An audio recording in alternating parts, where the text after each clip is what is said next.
interessante, um tema muito relevante para estudarmos a respeito da doutrina das ordenanças, tá bom? Feche seus olhos por um instante, vamos orar ao Senhor para que Ele venha ministrar os nossos corações, acalmar o coração do professor Bruno, que eu quase tive um treco aqui, que não ia pegando nada aqui, mas graças a Deus pegou. Oremos.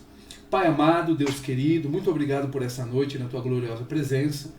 Obrigado pela Tua providência. Obrigado, Senhor, por fazer com que os nossos recursos eles pudessem dar certo, para que essa aula fosse promovida, que essa aula fosse, Senhor, feita. Muito obrigado pela vida dos alunos que aqui estão. Cada um, Senhor, que passou aí um final de semana, estamos aí ainda no meio da semana, e muitos passando por lutas, muitos passando aí por adversidades, passando por obstáculos, intempéries, passando por situações que somente o Senhor sabe, o Senhor sonda, mas o Senhor é aquele que tem sustentado. O Senhor tem dado condições, o Senhor tem dado vigor, ânimo e, acima de tudo, a esperança que há em Cristo Jesus. Obrigado, Senhor, pela vida desses queridos alunos, e conforme a Tua vontade e o Teu querer, possamos com fidelidade, com bastante mansidão, com cautela, com temor e tremor, anunciarmos, pregarmos, ministrarmos mais uma aula para que o Teu nome seja exaltado e o Teu nome seja glorificado. Sê conosco nessa noite, meu Deus querido, em nome de Jesus. Amém.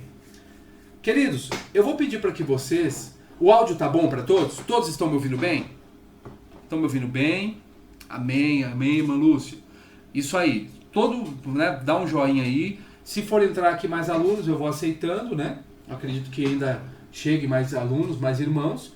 Mas eu vou aqui fazer o seguinte. Eu quero fazer uma...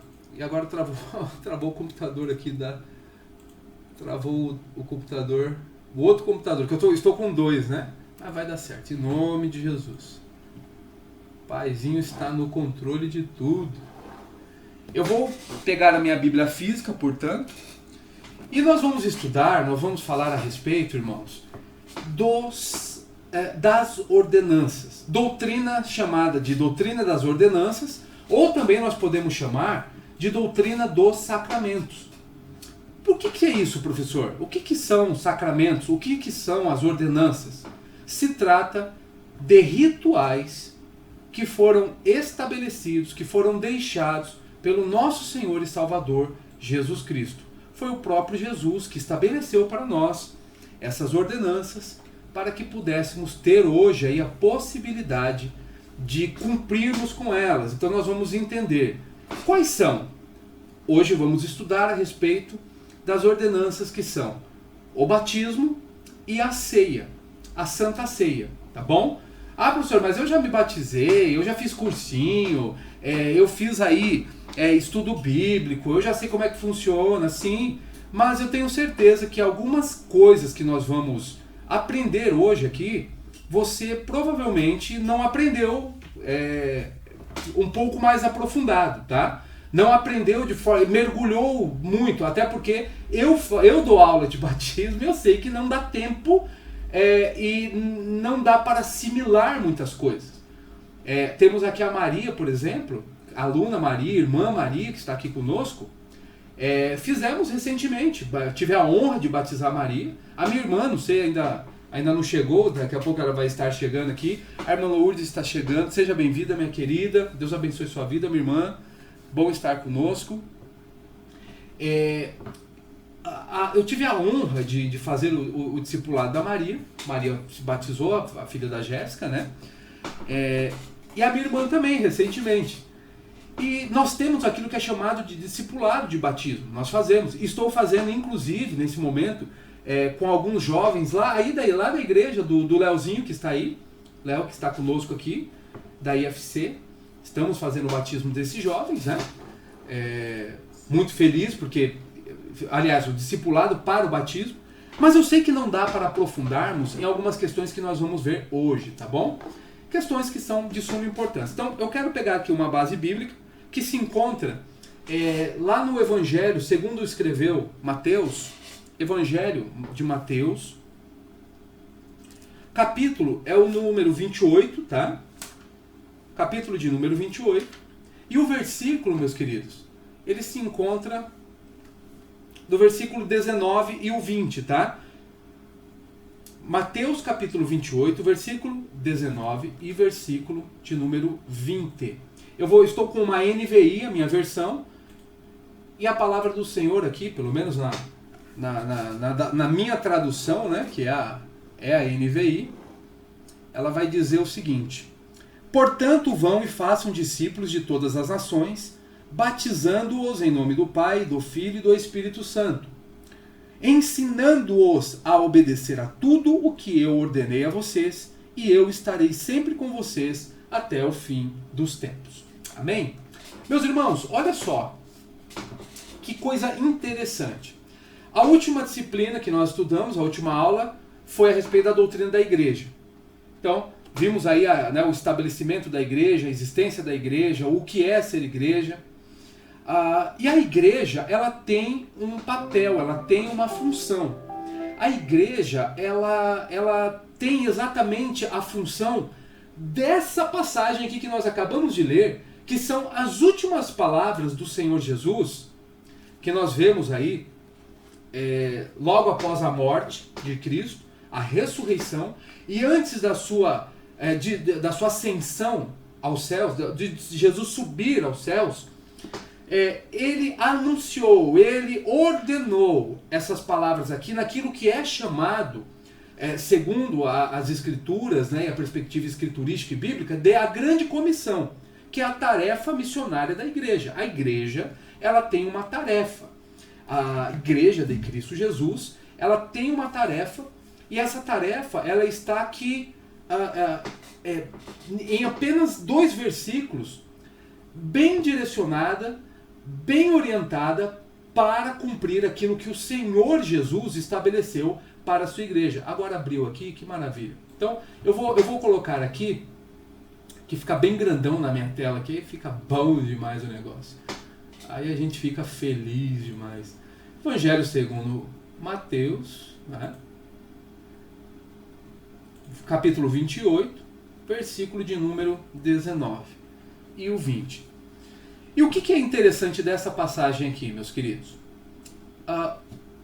O Senhor Jesus, ele vai falar algumas questões interessantes aqui. Então perceba que ele diz assim, ó: ide, portanto, fazei discípulos de todas as nações. Né? Isso aqui não pressupõe que é para converter todos, porque nem todos serão convertidos, tá? Não é isso. Todas as nações é para pregar o evangelho em todos os lugares, né? Toda a nação, toda a tribo, todo o povo, toda a língua, é para se pregar o evangelho. Não quer dizer que todos se converterão, tá? Mas o evangelho tem que ser pregado em todo lugar. Isso você vai encontrar isso até em Mateus 24, que é o sermão escatológico de Jesus, e ele deixa bem claro isso, né? A respeito dessa perspectiva. Se quiserem fazer pergunta, alguma coisa, pode levantar a mãozinha aí, tá bom, gente? Eu estou aqui dá pra ver também por baixo. Ou falar, pode falar, se caso eu não veja. Aí quando ele fala a questão do batismo, né? Batizando-os, olha só, em nome do Pai, do Filho e do Espírito Santo. Então, os mensageiros do Evangelho têm o quê? Tem a responsabilidade de ensinar acerca do batismo e enfatizar ele como uma ordem que tem que ser obedecida. Tá? Então, é uma ordenança, é uma ordem, não é um pedido. É por isso que nós chamamos de ordenança, tá bom? Ordenança, porque não é um pedido, é uma ordem para aqueles que são cristãos. A tarefa missionária da igreja faz parte, está intrinsecamente ligada a essa questão aqui do batismo. E o que é interessante aqui? Quando ele fala, por exemplo, a respeito do batismo, né, que enfatiza a Santíssima Trindade, em nome do Pai, do Filho e do Espírito Santo, e ele diz, em nome, olha que interessante, né, no singular, né, em nome do Pai, do Filho e do Espírito Santo, que aí entra naquela perspectiva que nós estudamos a respeito da Trindade, né, dos três, desse Deus Trino. E aqui ele fala o quê? Ele fala, ensine-os, né, ensinando-os a guardar todas as coisas que vos tenho ordenado. Então, a comissão, ela vai além do evangelismo, queridos. O cristão, ele não só evangeliza, mas ele também ensina. Ele que tem que caminhar ensinando. Ele tem que caminhar fazendo o quê? Não é fazer um prosélito. O que é fazer um prosélito? É querer converter as pessoas na marra. Não vai funcionar. Quem faz prosélito são sectários, né? São sectários que querem converter as pessoas na marra. Adeptos de seitas, de igrejas ou grupos pseudo-cristãos, né? Pseudo-cristãos que não são grupos genuinamente cristãos. Mas o cristão, ele tem que fazer o quê? Ele tem que ensinar para que as pessoas que passem a ser ensinadas, elas passem a obedecer os mandamentos de Cristo. E esses mandamentos, eles são o quê? Eles são delineados no Novo Testamento. Então, a essência do discípulo, olha só, guardem isso, é tornar-se como o Mestre Jesus. Então, todos nós, como discípulos, temos que fazer discípulos para nos tornar. E assim, quando eu falo nos tornarmos como o Mestre Jesus, é como sermos aquela definição de Lutero, né? Em ser pequenos cristos. Ser pequenos cristos. Imitadores de Jesus. Paulo diz: sede meus imitadores como sou de Cristo. Então, nós imitamos a Jesus, nós somos cristãos. Então, isso daí implica o quê? No ensino sistemático da palavra de Deus. Que é o que nós estamos fazendo aqui, por exemplo, nesse curso. Estudar. A caminhada cristã, ela está totalmente ligada ao ensino, tá? O ensino é fundamental. Então você tem, por exemplo, lá no primeiro mandamento, no mandamento, que ele acaba ali sendo sintetizado, na verdade, Jesus ele mostra ali, amarás o Senhor teu Deus de todo o coração, força, alma e entendimento. Entendimento. Nós precisamos usar o intelecto, a razão, aprender, ensinar. Então, na verdade, a dinâmica do reino, tá? Faz parte da dinâmica do reino. E isso, nós temos o quê? O que está ligado a essa perspectiva? Temos justamente a questão do batismo, tá? Temos aí a questão do batismo, temos essa questão da ceia do Senhor. E o que é, portanto, o batismo? O que é a ceia? O que significa a ceia? Então, o batismo. Então, vamos entender um pouquinho. Quando nós falamos, queridos, a respeito do batismo, ele é uma ordenança de Jesus para a sua igreja. Então quem vai fazer são os cristãos. Foi o próprio Cristo que ordenou. Ponto. O significado do batismo, ele é um significado que nós chamamos em teologia de um significado pactual, tá? Ele é... a irmã está chegando aqui, irmã Silmainha, seja bem-vinda, minha querida. Bênção de Deus, minha irmã. A irmã Sil chegou, que Olá, bênção. Bruno, graça e paz, boa noite a todos. Oi, bebê linda. Que bênção, que bom que a irmã está conosco.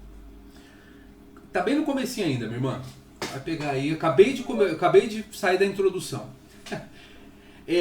O batismo nas águas, o significado, portanto, aponta para um relacionamento pactual, tá? O relacionamento pactual do homem com Deus. Isso acontece porque o homem ele passa a ter uma nova vida em Cristo Jesus. Lembra que nós vimos o novo nascimento, nós vimos a conversão, nós vimos o homem condenado, o ser humano condenado e nasceu de novo. E o batismo ele está ligado a essa perspectiva. É um símbolo, tá, irmãos? É um símbolo de que o cristão pertence à comunidade de fé. Nesse sentido aí nós temos o batismo como um selo de justiça. E esse selo de justiça é mediante a fé em Cristo Jesus, tá bom? Por meio de Cristo, por meio da fé.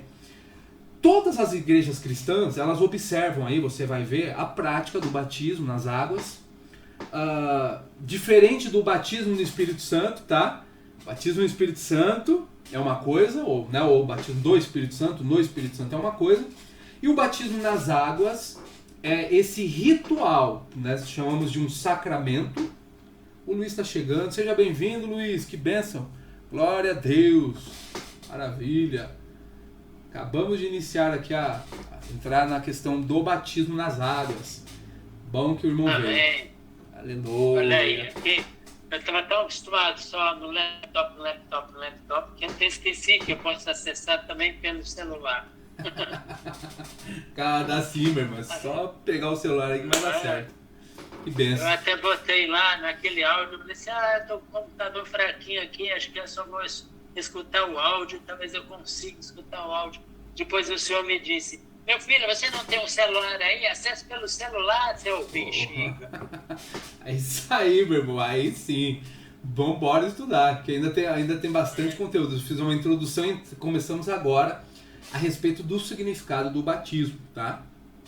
Então, queridos, no Novo Testamento, o primeiro batismo que nós temos registrado é praticado por João Batista, certo? Você vai encontrar ali o João Batista, inclusive o João Batista, ele é conhecido, né, o Batista, justamente como uma referência ao fato de que ele batizava as pessoas, tá? Então já é uma curiosidade aí para nós. Muitas pessoas elas acabam confundindo o batismo de João, tá? Com o batismo que foi ordenado por Jesus. Não podemos fazer essa confusão. Por quê? Isso acontece porque já existia a origem do batismo, antes do batismo ordenado por Cristo. Era já de costume, já existia antes do batismo de Jesus, do nosso batismo cristão, aquilo que é chamado de um batismo prosélito, que era feito, começou a ser praticado ali no período intertestamentário, ou melhor dizendo, né, vetotestamentário. Mas o que é isso, professor? Ali no período, né,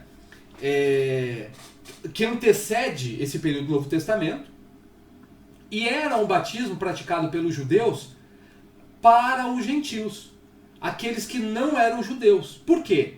Alguns gentios que queriam seguir o judaísmo, era por parte dos judeus uma obrigatoriedade o batismo nas águas. Por quê? Para um judeu, para um gentil, aquele que não é judeu, se tornar um judeu, ele precisava fazer uma profissão de fé. Ele tinha que fazer uma profissão de fé. Só que ele tinha que ser circuncidado também. Lembra do pacto abrâmico lá do Antigo Testamento, que o piazinho, o menino, com 8 dias, ele tinha que ser circuncidado, que é um sinal da aliança abrâmica, né? Aliança de Deus com a promessa a Abraão. E o que é a circuncisão, professor? É algo que era feito ali no órgão genital do menino, né? Com 8 dias. É tipo de aquela cirurgia que tem, fimose, né? Que fala, mais ou menos essa ideia aí, né? E isso daí, claro que hoje não há mais essa necessidade. Na verdade, isso daí acaba no Novo Testamento. A circuncisão, como diz no Novo Testamento, ela é feita no coração, é espiritual, não é mais física, né? E Deus é tão bom, né? Que se você for ver a importância da própria circuncisão naquele contexto do Antigo Oriente Médio, por conta da falta de asepsia, de limpeza, era algo que até ajudava na perspectiva de saúde, né? Então Deus é bom demais, queridos. Deus é bom demais. Até nisso, né? Tem essa perspectiva aí. É bênção de Deus. Mas vamos lá. Portanto, quando algum gentil queria se converter ao judaísmo, não bastava só a circuncisão, ele tinha que se batizar. Por quê? Porque se ele fizesse a profissão de fé e se fizesse a circuncisão, para o judeu ele ainda continuaria cerimonialmente impuro. Então ele tinha que fazer o quê? Ele tinha que se batizar. Foi por isso que eles resolveram então criar aí que o gentil passasse pelo batismo para ser então purificado, através do rito de purificação, tá? Então, nesse sentido aqui, guardem isso, tá? O batismo de João, ele acabou fazendo o quê? Trazendo algo radicalmente novo. Por quê? Porque João, ele não estava batizando somente gentil, ele convidava o próprio judeu para se arrepender. Então percebe que João é aquele que faz o quê? Ele vem abrir o caminho, né? Ele vem abrir o caminho lá o Messias não ia chegar? O próprio Cristo, o Deus prometido, o Emanuel. Então, quando ele começou a pregar, João Batista, ele também dizia que os judeus precisavam ser purificados, né? Então aqui é importante entender que João Batista ele foi o profeta que foi escolhido pelo próprio Deus para que o caminho do Messias fosse aberto aí, né?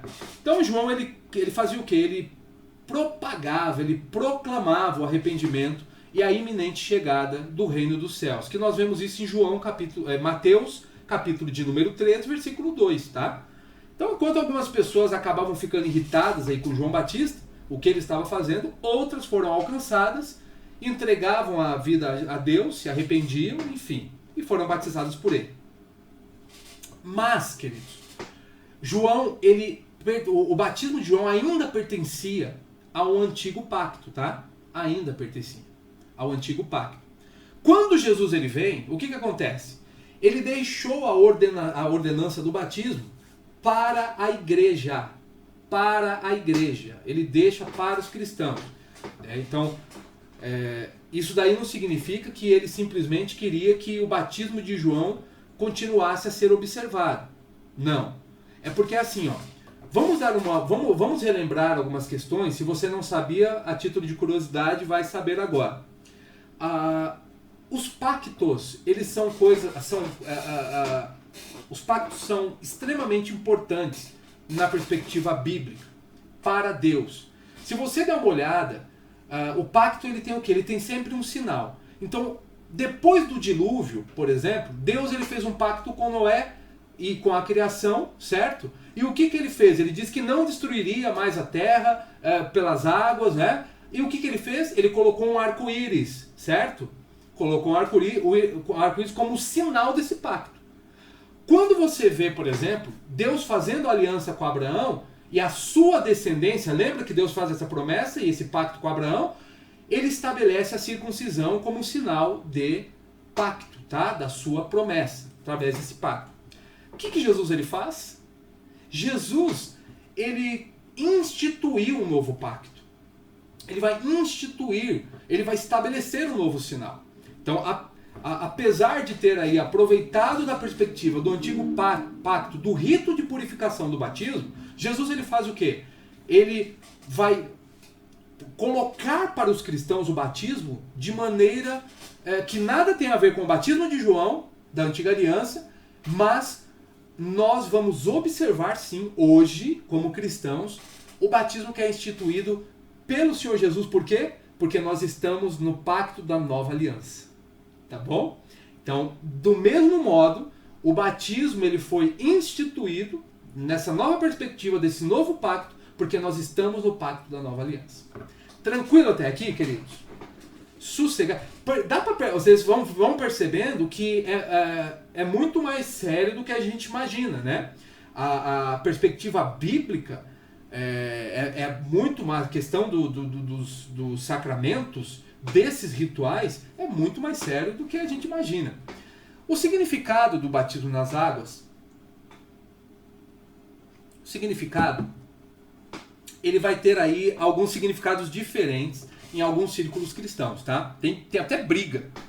tem até, né, como diz lá em São Paulo, eu não sei se fala assim em outros lugares, tem até treta, né?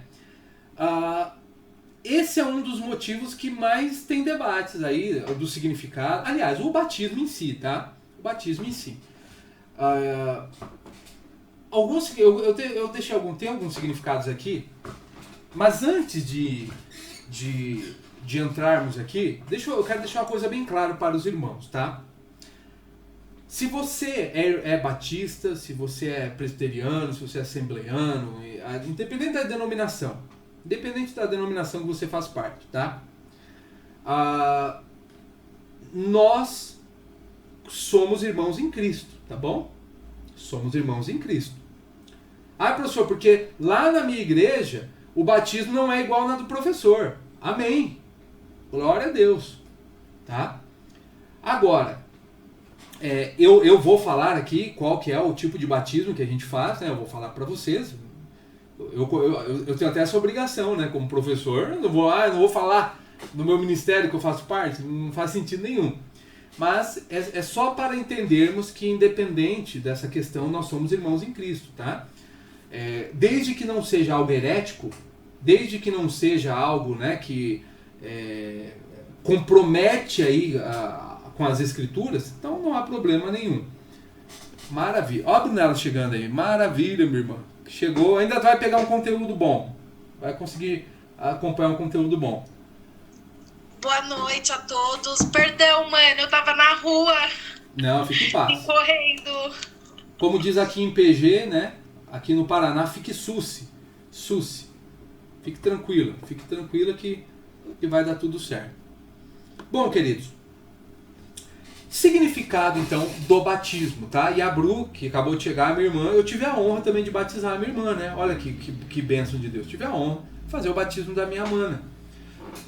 Os diferentes círculos cristãos, eles vão concordar aí que o batismo nas águas está relacionado ao início da vida cristã, num tipo de identificação pública. É uma confissão de fé pública daquela pessoa que passa a pertencer aí a uma comunidade da fé, a igreja de Cristo Jesus. Está confessando publicamente que é um cristão, tá bom? Então, nesse sentido, de modo quase que geral, todos entram num consenso. Pelo menos acho que esse é o melhor ponto aí que nós temos para um consenso. Talvez um dos temas mais debatidos aí dentro da história cristã, sem dúvida nenhuma, é essa questão do batismo. Mas, alguns eles enxergam o batismo, queridos, como um meio de graça salvadora, tá? Então, alguns acreditam que o batismo ele salva, ele é regenerador, tá bom? Isso tem também no meio evangélico, no meio protestante, que acredita dessa forma, tá? Então, dois grandes grupos que acreditam que o batismo ele é regenerador. É o catolicismo, tá? O catolicismo acredita que o batismo ele regenera, e os luteranos também acreditam que o batismo regenera, tá? Eles acreditam nessa perspectiva. A diferença do batismo do luterano para o batismo do católico é que o luterano ele acredita que a remissão, né, embora o batismo implique na remissão dos pecados, ele só vai ser eficaz se ele for precedido pela fé. Tá? Então a pessoa ele tem que ser precedido pela fé, antecede a fé. Então aí distancia da perspectiva dos católicos, nessa perspectiva da regeneração. Outros grupos acreditam que o batismo ele é um sinal do selo da nova aliança. Ele é um sinal do selo da nova aliança. Então, quem pensa assim, acredita, por exemplo, que a ceia do Senhor, a Santa Ceia, ela substituiu a Páscoa. Tá? Então, o batismo ele também substitui a circuncisão, que aí passa a ser feita de forma espiritual no coração, e ele se torna o selo aí de que o indivíduo ele pertence à comunidade da nova aliança. Tá? O professor Bruno é dessa linha aqui, tá? É uma linha mais reformada. Embora o ministério que eu faça parte, ele também tem alguns que se posicionam dessa forma, porque nós somos presbiterianos também, né? Somos presbiterianos renovados, mas somos presbiterianos, muitos pelo modelo do governo só, né? Não é pela teologia. Eu sou pela teologia, mas muitos não. Agora, o que é interessante aqui? Jesus, quando ele ordenou que o evangelho fosse pregado e as pessoas fossem batizadas, o batismo ele não é um meio. Nós entendemos, o professor Bruno, tá? E o grupo que eu estou inserido, nós entendemos que o batismo ele não é um meio que salva. Ele não salva. Como assim, professor? Vamos dar uma olhadinha em Marcos, capítulo de número 16. Vamos lá em Marcos, capítulo de número 16. Evangelho segundo Marcos. Lá no capítulo 16, versículo 16 também, que é uma passagem da grande comissão, que diz assim no versículo 16, 15, né? No 15 fala, e disse-lhes, aqui é Jesus, né? Vão pelo mundo todo e preguem o evangelho a toda criatura. E aqui tem um detalhe bem interessante, olha. Ele diz no versículo 16, quem crer e for batizado será o quê? Salvo. Quem, porém, não crer será o quê? Condenado. Perceba aqui que ele faz o quê? O Senhor Jesus ele fala, ó, quem crer e for batizado será salvo. E ele fala duas sentenças. A primeira sentença é o quê? Quem crer é a primeira sentença. E for batizado, será salvo. Só que o que ele faz aqui, o Senhor? Ele repete uma sentença, que é o crer. Ou seja, ele diz assim, quem crer e for batizado será salvo. Mas quem não crer será condenado. Ele não repete, quem não crer e não for batizado. Por que ele faz isso? Porque o crer, ele precede o batismo. Nós nos batizamos porque nós fomos salvos e não para sermos salvos. Essa é uma perspectiva que o professor Bruno acredita. Nós vamos por essa perspectiva bíblica, né? Naquilo que o Senhor Jesus ele diz. Essa é uma das passagens que nos dá respaldo a respeito dessa questão. São questões, né? Claro, que existem várias polêmicas. Mas por quê? Pensem comigo uma coisa. Efésios capítulo de número 2, versículo 8 e 9 diz assim, vocês são salvos pela graça, por meio da fé. Isso não vem de vós, é dom de Deus, não por obras, para que ninguém se glorie. Ou seja, queridos, se eu fizer algo para ser salvo, já a salvação não é mais pela graça. Entende? Eu faço algo porque eu fui salvo e não para ser salvo. Vou dar um exemplo aqui, por exemplo, em relação a dízimo, a oferta. Se você escutar alguém ensinando que você tem que dar o dízimo para ser abençoado, isso não é verdade. Eu devolvo o dízimo ou eu dou uma oferta porque eu já fui abençoado e não para ser abençoado. E aí eu faço isso em quê? Qual a motivação? Gratidão. Em gratidão eu dou o dízimo porque eu já fui abençoado. Porque se eu vim... Se não é barganha, gente. Ó, Deus, estou dando aqui, o Senhor me abençoa. Ó, eu estou dando aqui o meu... Ó, os 10%. Tem uns que é trízimo, né? Não é nem dízimo. Tô dando trízimo aqui. Tem uns que fazem até promoção. Tinha uma promoção aí, o camarada colocou na igreja dele que... Não. Essas igrejas estão pedindo 10%, aí aqui é 8%. Vem pra cá, né? Tem umas heresias do Jânio, do cabrunco velho, do Satanás. Só pode. Mas, queridos, nós entendemos que o batismo, ele não... Essa é uma perspectiva, né? Protestante, mas nem todos creem assim, como nós vimos até os luteranos. Né? Embora os luteranos eles entendam sim que existe uma, né, a fé que precede aí a perspectiva da regeneração que vem pelo batismo. Bom, essa perspectiva aqui a respeito do batismo, nesse sentido, você vai ter também aí a ideia de que alguns acreditam que o batismo ele não transmite nenhum benefício espiritual. Outros acreditam que ele transmite algum benefício espiritual. Tá? Essa é uma outra discussão que tem. Mas tem, mas não tem. Alguns dizem tem sim um benefício espiritual, porque se a pessoa ela passou, se converteu, ela é uma pessoa que está salva em Cristo, essa pessoa ela vai, em resposta à obediência a Jesus, essa pessoa vai fazer uma profissão de fé pública e aí vai dar início então à participação da vida como cristão numa igreja local. Os batistas defendem essa posição, tá? Os batistas defendem essa posição.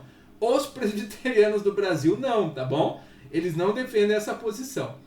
Por quê? Aí nós vamos ver que tem algumas controvérsias em relação ao batismo, tá bom?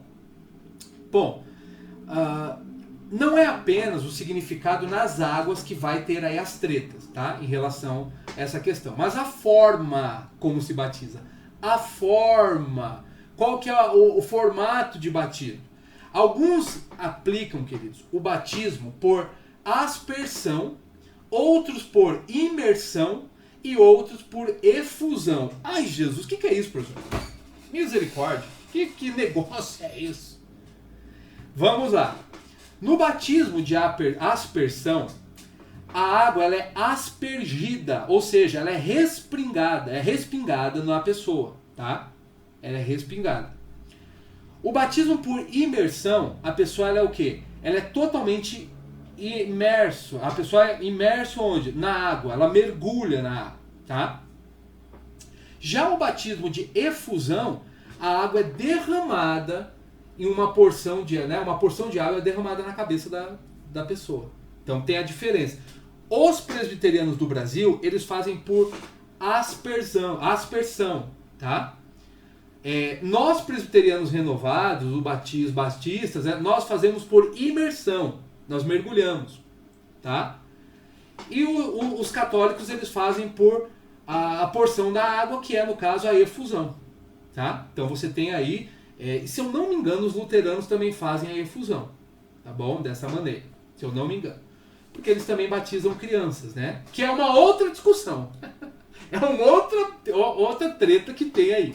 Mas, só para vocês verem como que, né, existe aí algumas questões assim que não era para nos separar, mas acaba separando, né? Biblicamente, queridos, vamos ser sinceros, que biblicamente não é tão fácil você determinar com exatidão qual é o modo de batismo que é o mais provável, tá? Entretanto, aí é uma opinião do professor Bruno. Se você tem um outro modo na sua igreja, vou repetir, nós somos amigos, somos irmãos, isso aí não vai, né, nos distanciar. Agora, eu particularmente, pela semântica da palavra, a palavra batismo, ela deriva também dela a ideia de imergir, tá? A palavra batismo, ela tem aí uma derivação que é imergir. Mas se você pegar, por exemplo, Marcos capítulo 1, João capítulo 3, você vai ter uma ideia aí que favorece a imersão. Aqui no ministério nós fazemos assim, tá? Nós mergulhamos as pessoas. A Maria foi batizada por mim. Inclusive eu batizei minha irmã lá no outro ministério, que lá também é assim, né? Que é por imersão. Só que se você der uma olhada em passagens como Atos capítulo 2, Atos 16, talvez favoreçam aí outros modos de batismo, tá? Seja por aspersão ou até mesmo a infusão. Talvez. Então, queridos, eu não estou querendo ser um politicamente correto, tá em cima do muro, tá? Só que não é tão fácil de resolver essa questão. O que eu entendo? Que nós temos que respeitar a denominação que nós fazemos parte. E quando eu vou ingressar numa denominação, eu tenho que aceitar qual o modo que essa denominação ela pratica ali o batismo. Por exemplo, eu particularmente, eu não concordo com os nossos irmãos presbiterianos do Brasil que eles batizam criança, por exemplo. É uma prática deles, né? Eu acredito que o batismo ele tem que ser feito aí a partir da consciência moral, né? A pessoa ter uma consciência que a partir aí, pelo menos no nosso ministério, a idade mínima é 12 anos, né? 12 anos, para a pessoa ela poder aí, de repente, tomar uma decisão com a autorização dos pais, todo acompanhamento, discipulado, enfim, tá? Agora, esse é o meu posicionamento, tá, queridos? Não vá sair dizendo, encontrar um presbiteriano do Brasil e falar assim, você é um herege, o professor ensinou que isso é heresia. Não falei isso. Eu não falei isso, tá bom? Tá tranquilo até aqui, gente? Vocês estão conseguindo entender alguma coisa? Tá sossegado? Quem é muito duro com essas questões aqui, quem é muito firme com essas questões, são, no caso, os batistas, tá? O batista não tem acordo, não. Para eles o batismo é o mais correto mesmo, é só imersão, mergulhou o povo e ponto, acabou, né? Bom, mas existe uma importância, tá? Aí você vai ter várias discussões, né? Batiza a criança, não batiza? Olha, só o pai. Eu, particularmente, estou no ministério no qual eu concordo com a visão de batizar as pessoas, né? Que a diferença é o pedobatismo, batismo infantil, e o credobatismo, que é o batismo daqueles que creem, certo? Que creem e tem a possibilidade aí de fazer uma escolha para se batizar. Deixa eu ver aqui o que a irmã falou. Não é para fazer igual uma aluna falou na sala de aula para outro professor. A irmã deu de dedo lá no professor Flávio essa semana. Herege! Eu sei que não foi assim, irmã Sandra. Ele que veio brincar, né? É que a irmã Sandra, olha só, a irmã Sandra tá esperta, tá na sala de aula, e o professor Flávio, que é um mestre, inclusive, queridos, eu vou conversar com o Flávio, ele poderia dar uma aula para vocês aqui no nosso curso, viu?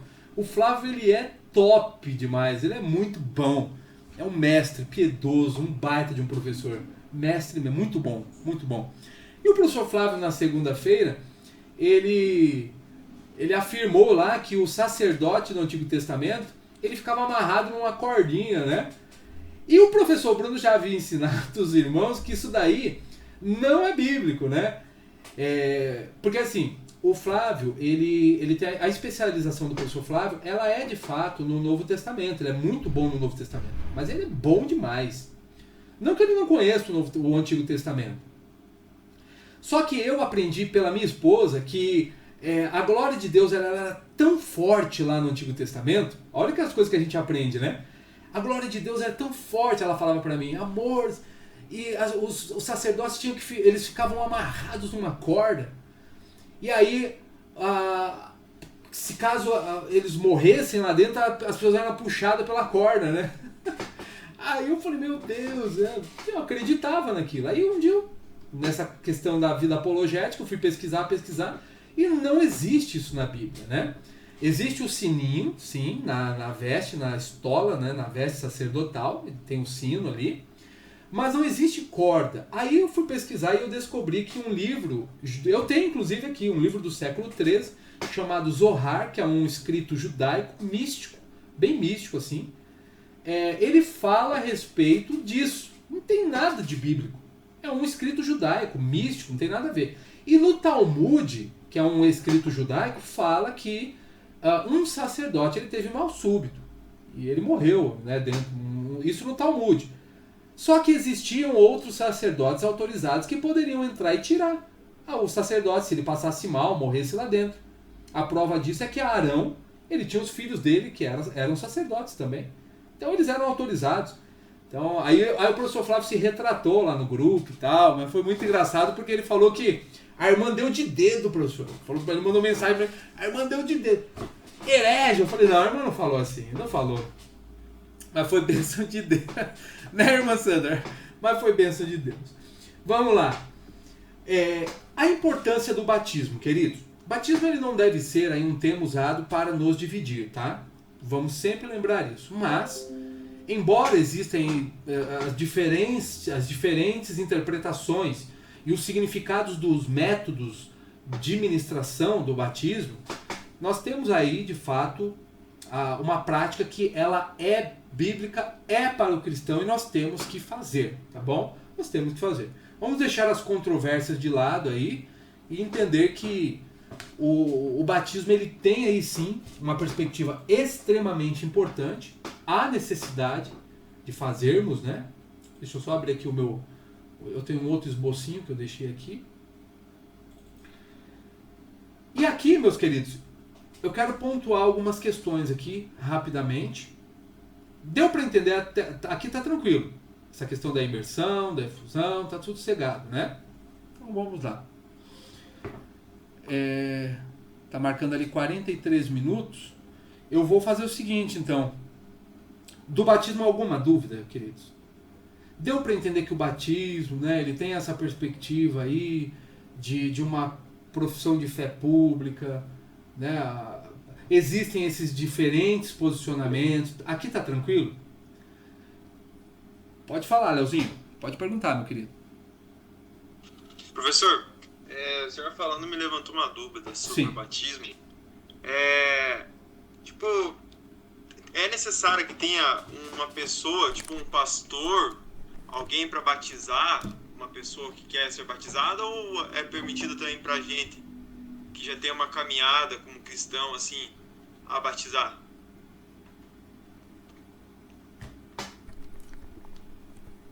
Essa é uma outra questão, né, que se discute. Aí tem que ser respeitado aquilo que está estabelecido no estatuto da igreja que você faz parte, tá? O ministério que eu faço parte, no estatuto, acredita que o cristão, a pessoa que vai ministrar o batismo, são pessoas com cargos oficiais quais são, por exemplo, o pastor e o presbítero. Isso no ministério que eu faço parte, tá? O pastor e o presbítero. Então, pode ser dessa maneira. Existem igrejas que não fazem isso. Deixam pessoas que às vezes possuem uma liderança. Eu sou líder lá do Ministério Louvor. Ou permite que um familiar batize ali. Agora eu não vou falar nem na perspectiva do ministério que eu faço parte. Biblicamente, meus irmãos, você tem pessoas que são ordenadas pelo próprio Cristo a fazer o batismo. Você tem os discípulos, você tem a própria comunidade de fé, aqueles que são... Tanto é que você tem os presbíteros, os bispos, você tem as pessoas que são outorgadas, são conduzidas, são direcionadas, fazem parte de uma liderança, fazendo isso. Quer ver uma questão interessante? Vamos dar uma olhadinha? Vamos dar uma olhada? Em Atos capítulo 2, vamos lá em Atos capítulo de número 2. Lá no versículo, a partir do versículo 37, você vai ver que acontece a conversão. Pedro ele vai pregar e vai ter a conversão de 3.000 pessoas. 3.000 pessoas foram batizadas, tá? No versículo 38 ele fala: respondeu Pedro, arrependam-se e cada um de vocês seja batizado em nome de Jesus Cristo para a remissão dos seus pecados, e vocês receberão o dom do Espírito Santo. Aí desce mais um pouquinho e vai lá no 41, olha o que diz o 41, capítulo 2 de Atos, versículo 41.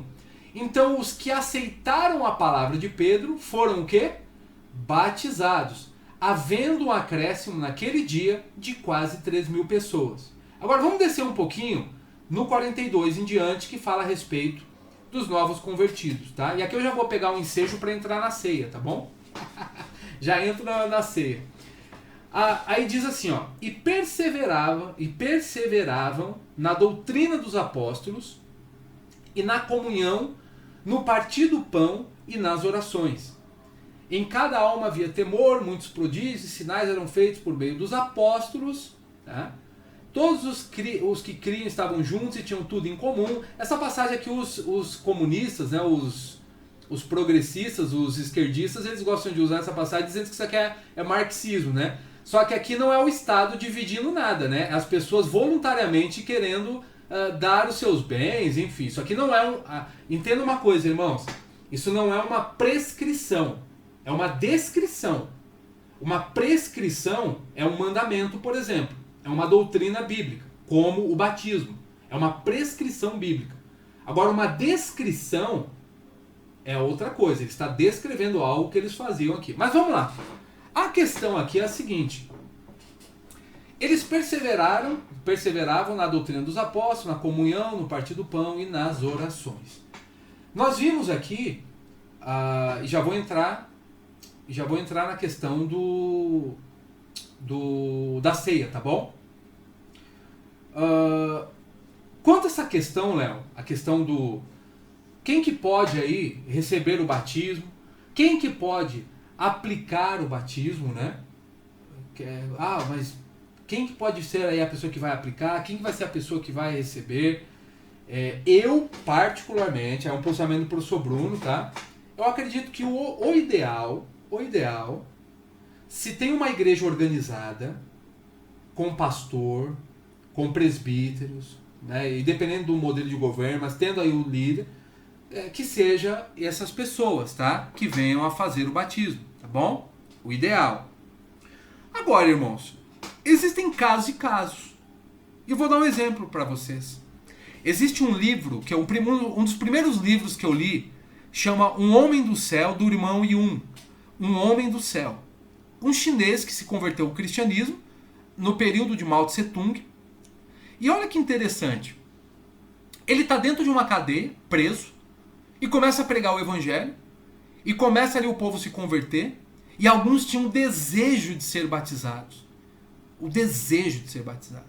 Eles queriam se batizar, né? Fazer ali o sacramento bonitinho e tal. O irmão Yun não tinha uma piscina, não tinha um rio, estava dentro da... Muito bom, né, Maria, esse livro, é muito bom. Pode comprar, vale a pena. O irmão Yun, o Homem do Céu. E aí, queridos, se vocês quiserem, se eu não me engano, tem PDF, eu posso encaminhar para vocês. É muito forte, muito forte. Eu tenho PDF ele, eu acho que se eu tiver, eu encaminho hoje. Aí, meus irmãos, sabe o que ele fez? Não tinha uma piscina, não tinha um rio para mergulhar aqueles homens. Ele tacou a cabeça dos homens embaixo d'água lá da torneira, lá batizou os camaradas, tudo. Não tinha uma igreja organizada, não tinha o que fazer ali. Então eu acredito que existem casos e casos. A gente precisa avaliar essa questão. Agora, se há igreja organizada, por que não os líderes, por que não o pastor, as pessoas que estão ali com cargos oficiais, né? Elas fazerem o batismo, tá? Não sei se eu respondi, Leozinho, ou eu fiquei meio evasivo aí, eu meio que saí pela tangente, não, né? Deu pra entender? Deu sim, aham. Obrigado, professor. Porque se a gente tiver numa situação, Léo, de repente tá eu e você aí fazendo um evangelismo aí, meu irmão, aqui em PG, tá nós dois aí. Rapaz, se tiver que batizar uma meia dúzia aí, eu vou chamar um pastor, eu posso batizar, mas você vai batizar comigo, você vai ajudar a mergulhar lá. Ah, tá, que não vai me ajudar, vou precisar de ajuda? Então, casos e casos, tá? Eu acredito que...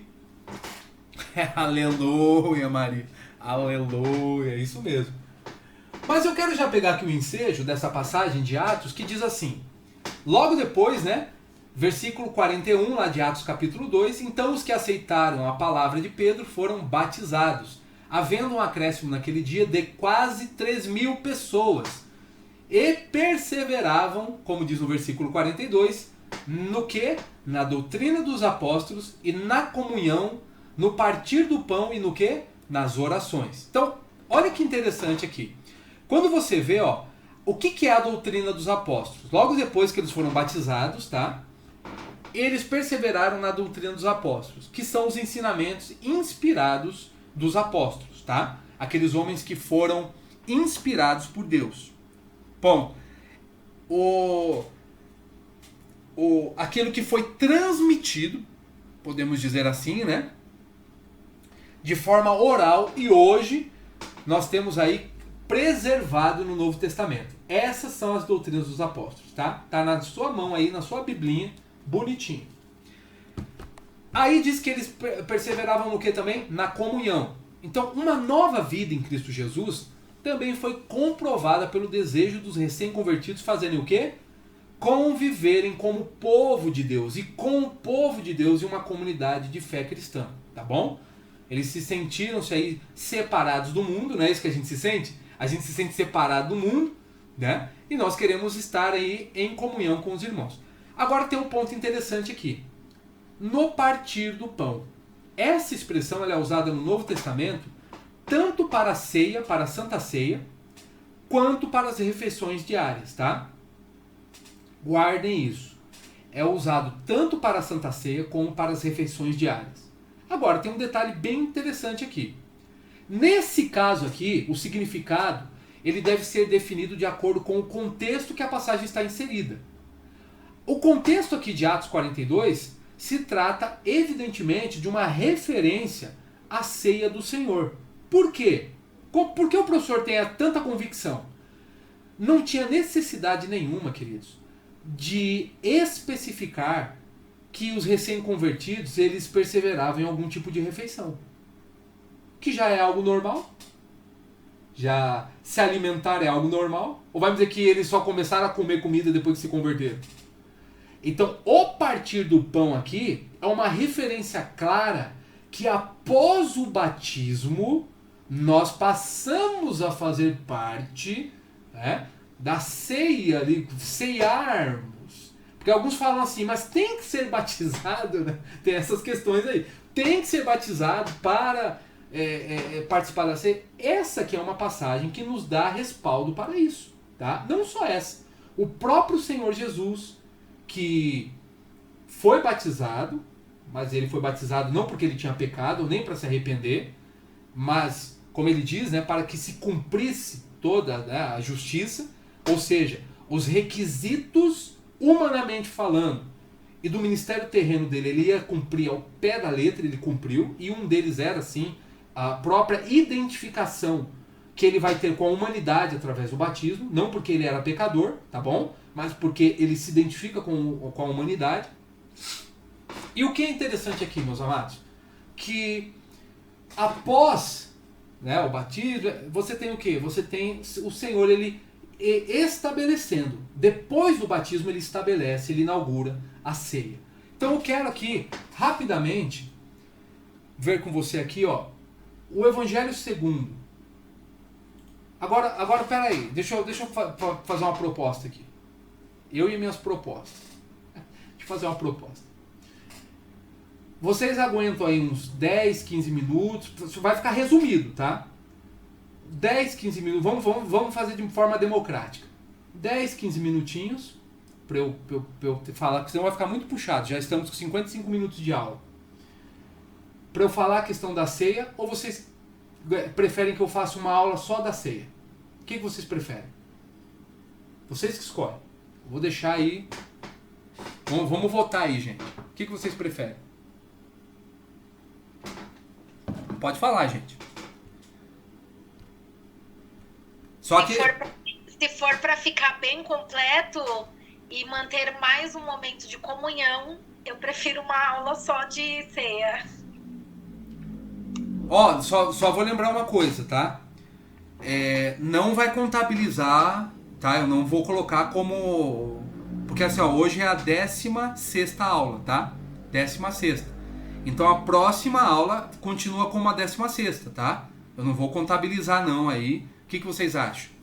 Vocês que sabem. Pode falar, gente. Não se acanhe, não. Léo. Eu acato aí a ideia da irmã da aula adicional. Uma só para ceia. Isso. Então Eu temos acho aí... que fica melhor explicado. Apesar de eu já ter um entendimento, mas a gente percebe que tem muitos irmãos que ainda têm dúvidas. Então seria mais interessante trazer um questionamento. Só o pastor, seus presbíteros, ser diácono, qualquer pessoa, qualquer irmão pode servir a ceia. A ceia só pode ser com vinho e pão. Por que com vinho e pão? Por que tem que ser servido só um dia específico? Eu posso servir todos os dias, todas as semanas? Ou só pode ser uma vez por mês? Misericórdia. Então são os questionamentos, né, que eu acho que numa aula ela seria mais propriamente abordada. Né? Tá, ó, então a maioria aí tá indo... Eu voto é pela aula. Vota... E aí, irmã Vivi, o que a irmã Vivi acha? Vai, agora o povo tá... Não, então, é porque você disse 10, 15 minutos. Então eu pensei, se for uma coisa assim, desse tamanho, poderia ser feita hoje, né? Não gastaria mais um dia para fazer esse... A não ser que aí, né, vai ser algo com mais informações, que aí já é critério seu, né, professor? Então eu vou trazer algo assim mais... Eu tenho um resumo aqui, que eu consigo fazer em 10, 15 minutos, né? Mas é o resumo do resumo. Agora eu tenho aí sim um estudo mais aprofundado, inclusive no significado da ceia, né? E nós vamos ter que ir lá para Êxodo, capítulo 12, para entender isso. O negócio não é tão... Então vamos deixar para uma próxima aula, tá bom? Eu vou finalizar com o batismo. Eu vou fazer, mas não vou contar como outra aula, tá bom? É a mesma aula. Pode ser assim? A gente deixa tudo gravadinho e coloca lá as duas... Qual coisa eu coloco ali com a aula 16, né?